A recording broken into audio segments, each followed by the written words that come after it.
চুরুলিয়া গ্রাম। বন্যার জলে থই থই করছে পুরো গ্রাম। বর্ষাকালে এই গ্রামের হাট বসে নৌকার উপরে।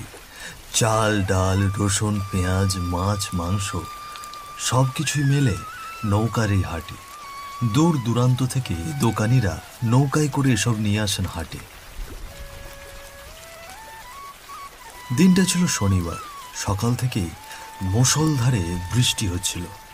বিকেলের পর বৃষ্টিটা থামায় হারান জেলে তার নৌকায় কিছু মাছ নিয়ে যাচ্ছেন চুরুলিয়া গ্রামের ভাসমান হাটটিতে।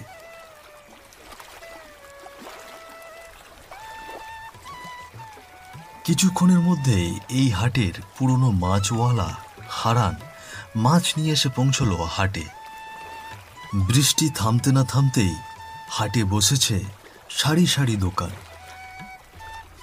হারান তার নৌকাটি পাশে ভিড়িয়ে শুরু করলেন হাঁকাহাঁকি। মাছ দিয়ে যাও গো, তাজা মাছ, রুই কাতলা পুঁটি বোয়াল কই যা চাইবে তাই পাবে। মাছ মাছ মাছ। হারানের হাঁকাহাঁকি শুনে সেখানে নৌকা নিয়ে এগিয়ে এলেন মধুমাঝি। সে নৌকায় দাঁড়িয়ে গ্রামের মোড়ল হরিপ্রসাদ সেন। তিনি মাছের দিকে তাকিয়ে বললেন, সে কি রে আরু, আজ দেখছি মাছগুলো একটু পচা পচা লাগছে। কবেকার মাছ নিয়ে এসেছিস হাটে? সে কি বলেন কর্তা মশাই, ভোরবেলার মাছ। সকাল থেকে বৃষ্টি হচ্ছিল, তাই তো হাটে আসতে পারলুম না গো। আর আপনারে কি আমি পচা মাছ দিতে পারুম?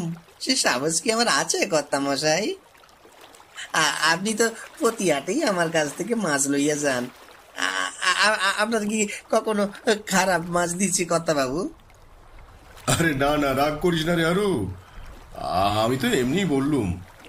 তা কত করে দর আঁকছিস এই মাছগুলোর? আপনার লইগা আগেই আলাদা কইরা রাখছি 5 কিলো মাছ কর্তা বাবু। 125 টাকা কিলো। আমার জন্য তো 25 টাকা ছাড় দিবি নাকি?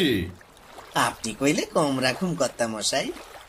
ঠিক আছে ঠিক আছে, আমারে তুই 5 কিলো মাছের সঙ্গে 2 কিলো পুঁটি দিয়ে দে।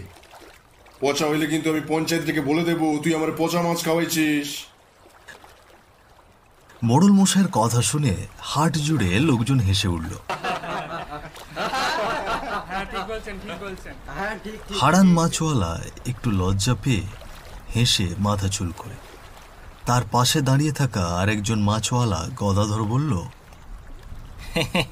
ও হারান্দা, তোমার তো আজ